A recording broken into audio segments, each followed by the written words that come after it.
So we'll start down here and talk about the breeding nursery a little bit. And so this is kind of the middle of the whole process in the variety development program. So every variety that you're growing on your farm started off as one plant, a single genotype from a breeder's nursery, whether it was Pioneer in Indiana or Blacksburg, Virginia, or Mason, Michigan.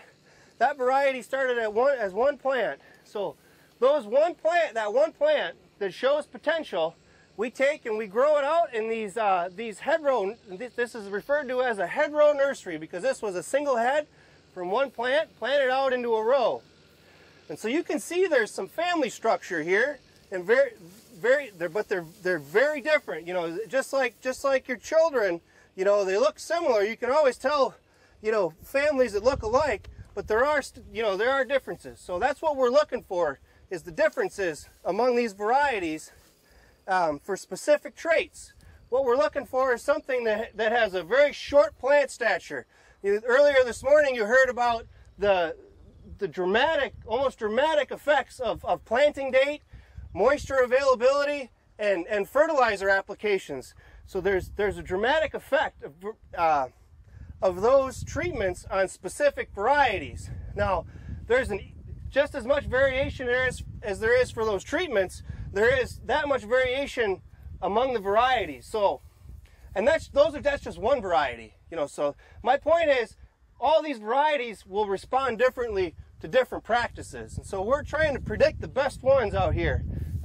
So these same lines that we see, these are all potential wheat varieties. There's 2,400 different potential varieties out here, and you can see the differences in on versus onless, differences in plant height, in stature. A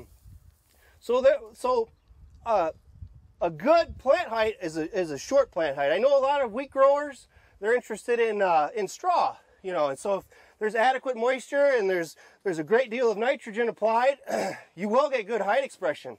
But that plant has to be able to support all of that. If a plant that's converting all of that plant food, all of that available nutrition into height and then into yield, if that plant has too much height under it, then gravity will take effect, and you'll see some lodging. So that's one trait that we're looking at when we're trying to improve varieties, and you can see that evolution among varieties that were planted in the 60s and 70s compared to more contemporary varieties. You know, namely Jupiter has very short plant height. Pioneer 25R40 is a very, very short plant. So that's important in the variety selection process, because we provide a great deal of data on potential varieties from our breeding program and different genotypes that are tested in Michigan. And so the decision on which variety to plant rests ultimately on the grower.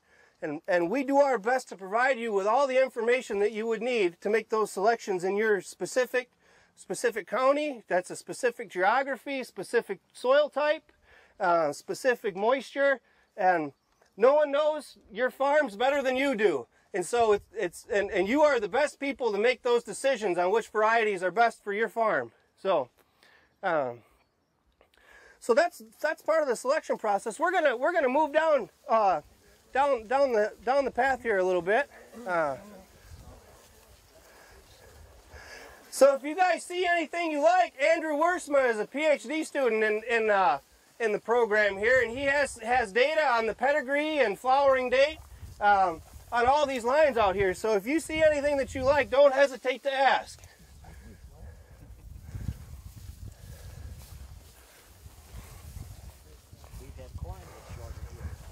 So you'll also notice a great deal of variation in winter kill out here. We had a great year for winter hardiness selection. And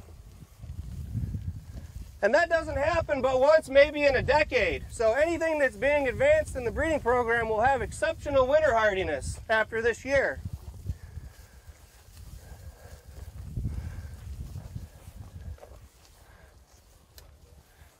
White wheat, or is it red in your Both red and white, yeah.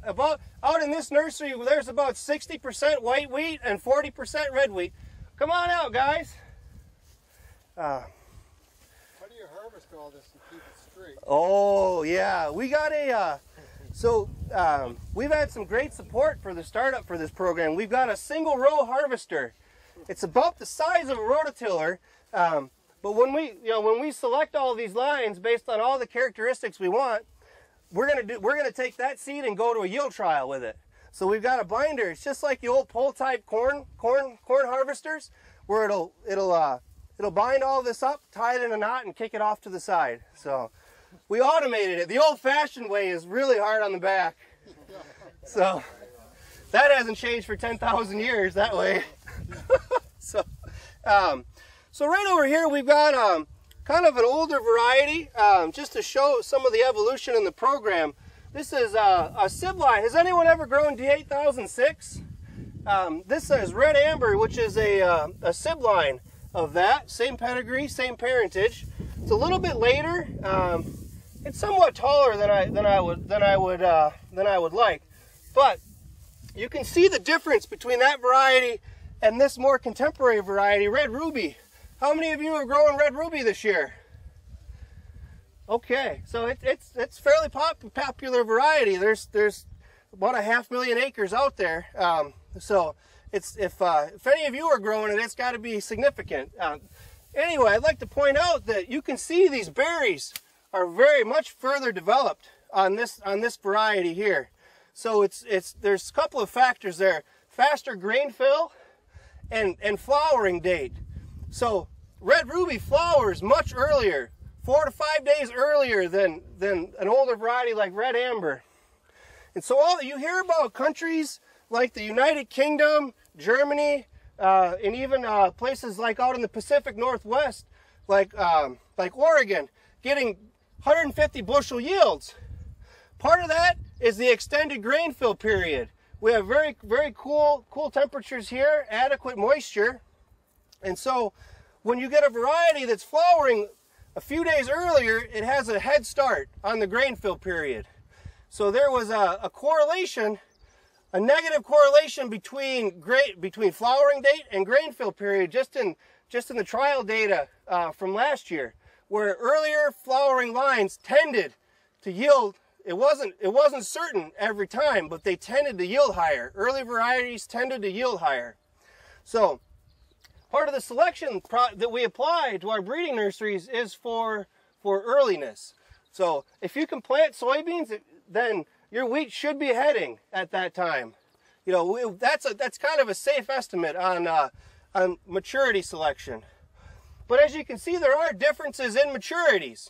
So that's kind of another consideration to look at when you sit down to think about what varieties you're going to plant for next year. That's something to take into consideration, and the amount of acreage that you have. Farmers are great at managing risk and spreading risk, and so part of a way to do that is to spread the maturities of your variety. So you could have a variety that flowers early, that reaches maturity and an adequate percent moisture earlier than a variety that's planted on another few hundred acres. So that's one way to spread your risk, is with different maturities of your varieties. So not all varieties are created equal, and well, just as not all varieties are identical for different traits, and so not all farms are identical. So I want to say that it's you know, the decision is up to the growers too. And you know, I know change is always hard, and but sometimes change is good. There's some varieties like Hopewell, an old red wheat, AC Mountain, an older white wheat, that still have exceptional yield potential. They're consistent across years. But there are some new racehorse type varieties that if we want to move our state average up to 80, 90 bushels, you know, it's okay to so it's less of a risk to take one variety, a few bags of seed, just try it out.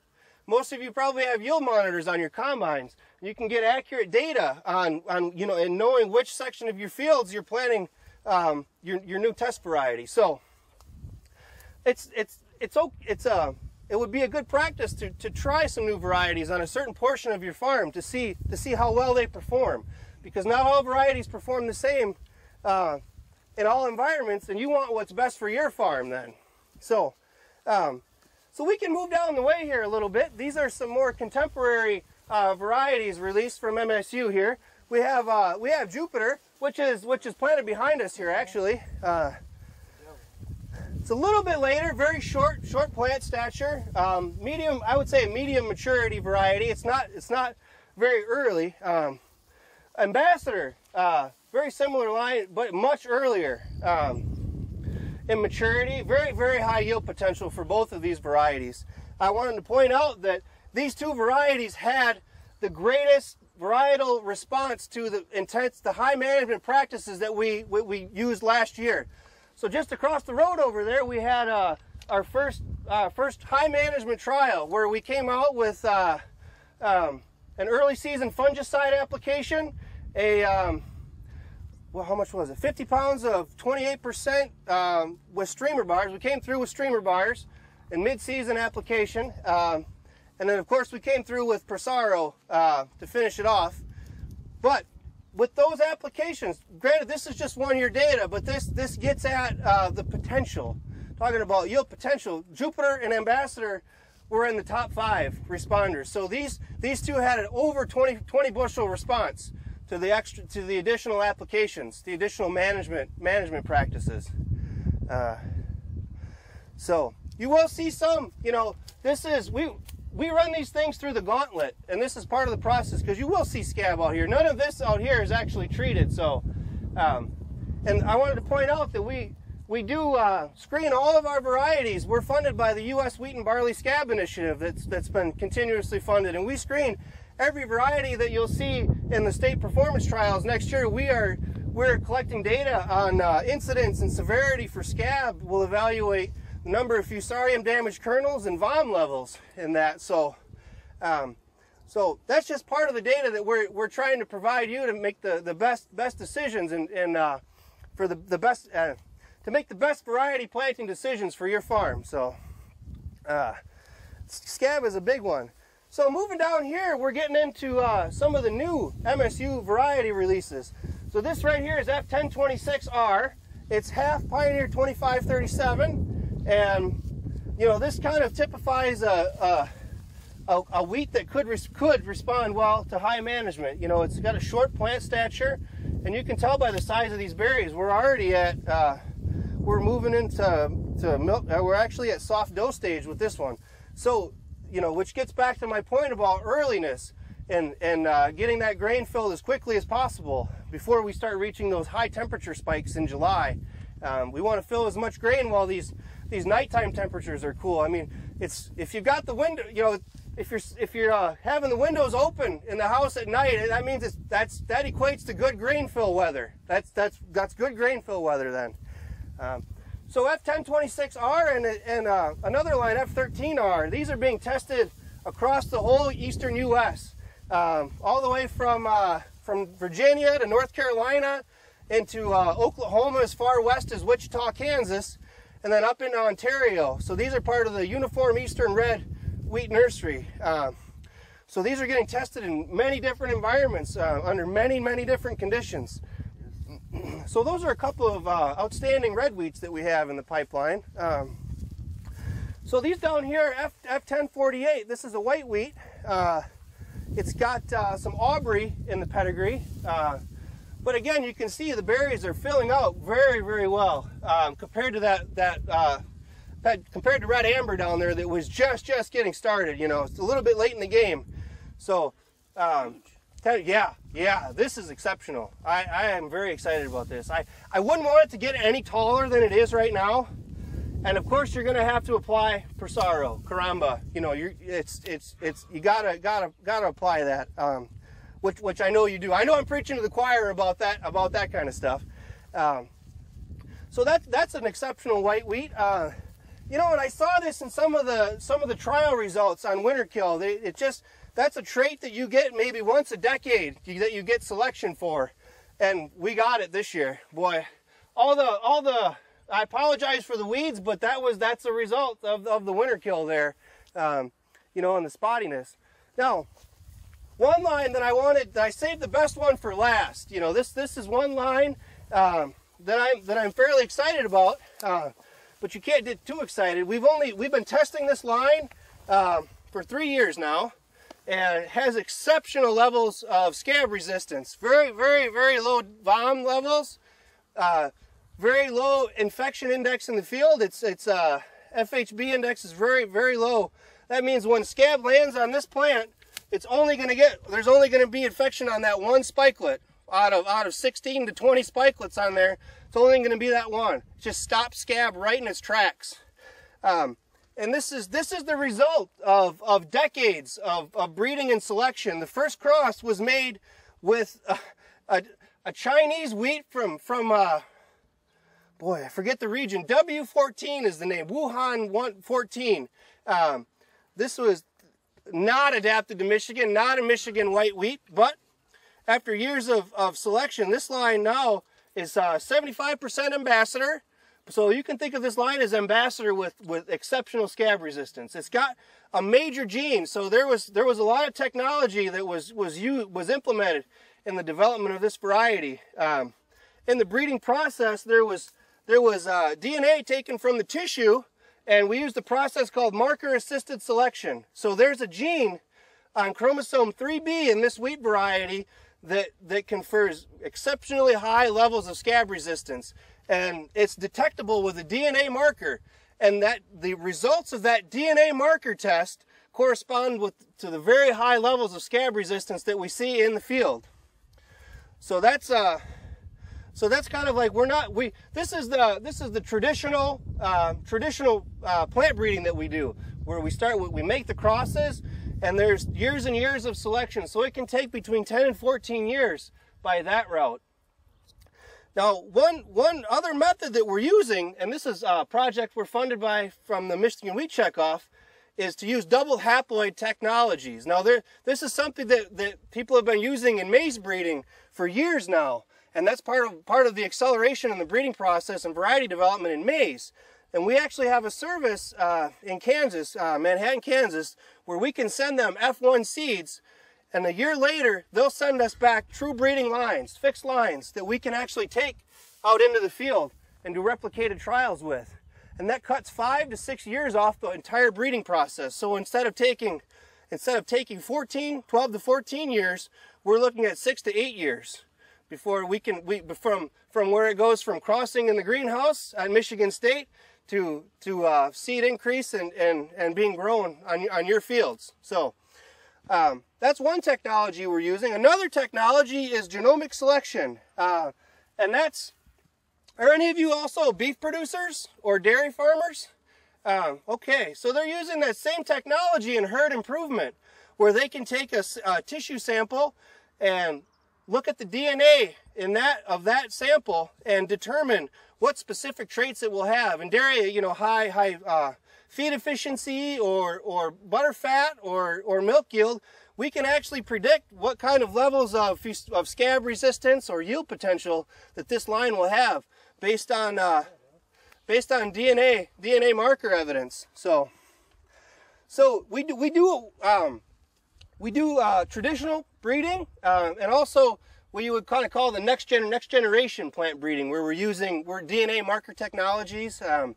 And so these are the same technologies that are being used, you know, in the private sector, large companies. And we can do these same things very well in our public breeding program. So, do you guys have any questions on that? Anything about the variety development process? How far along is this one? This one, we have strips at Mason. So F1014 had such good performance that I planted strip plots, seed increases. So we'll actually have enough if this line continues to perform well. We might be 2 to 3 years, I would say, to where we're you know, we're about 2 to 3 years from the point where that seed will be sold. Yeah, yep. So we can release it, and then there's another year for seed increase, certified seed. Are you spraying it at all for No. fungicide? No. No. It's standing on its own, you know. So And that's what makes it stand out, is that it's able to resist scab, just based on its genetics. How about, do you have it next to like Ambassador? Is it yielding the same or a little better? It is actually, and so yeah, that's why I emphasize this line today, is because it's kind of the culmination of all that work to combine exceptionally high yield with the high levels of scab resistance, which has been a challenge. You can select for scab resistance in a breeding program, and you'll get scab resistance. You'll also get yield resistance. So it's a double-edged sword. You know, in plant breeding, you always get what you select for. You know, but this is the rare case where you get high end yield and good disease resistance. So we'll also be evaluating it for sprouting resistance as well this year. So we're going to get a visual sprout score, and we're going to get an amylase assay. We've got an assay where we can predict falling number basically for these lines earlier in the breeding process. So that's all. We run these things through the gamut. So. Did all these start off the same size strips? Yeah, yeah. Winter kill, where we see the hole. Exactly. Yep, exactly that. So there was a little bit of winter kill just because we've had such mild winters in the last 5 to 10 years. And then whereas a line like this right here, this has exceptional winter hardiness. You can see there part of this is filled in just with tillering this spring, but the rest of these are demonstrating adequate winter hardiness. And you can see the holes over here, and that's winter doing its worst, So. Probably in the same variety. We see some with a beard and some with nothing. What's going on? That seed came out of the combine. that was one spike that got caught in the reel, and that's. You just hit on one important part in the breeding process, and that's seed purification right there, and that's why we harvest these lines right here as a single row, so that we can actually keep all this line. I mean, they look very similar, so we want to keep that seed clean. They all look like they're coming out of the same, the same tiller, the same. Yeah. When you. And so it will compensate. The same as in the Jupiter around us. You can see there's spots where it was winter killed, but one plant with all that extra light, that'll induce tillering right there. We will tiller, and we've had actually great tillering conditions. Those cool nighttime temperatures I was talking about. So these are actually 3 different varieties? 3 different, yeah, exactly. Now this is a special case here where they're all from. This was where I was doing a cleanup. Actually, it relates to that point where there was some heterogeneity in the plot last year that these came from. So we harvested single plants out of there, So that's where I said every variety comes from one single plant at one point in time, and so there's slight variation among these.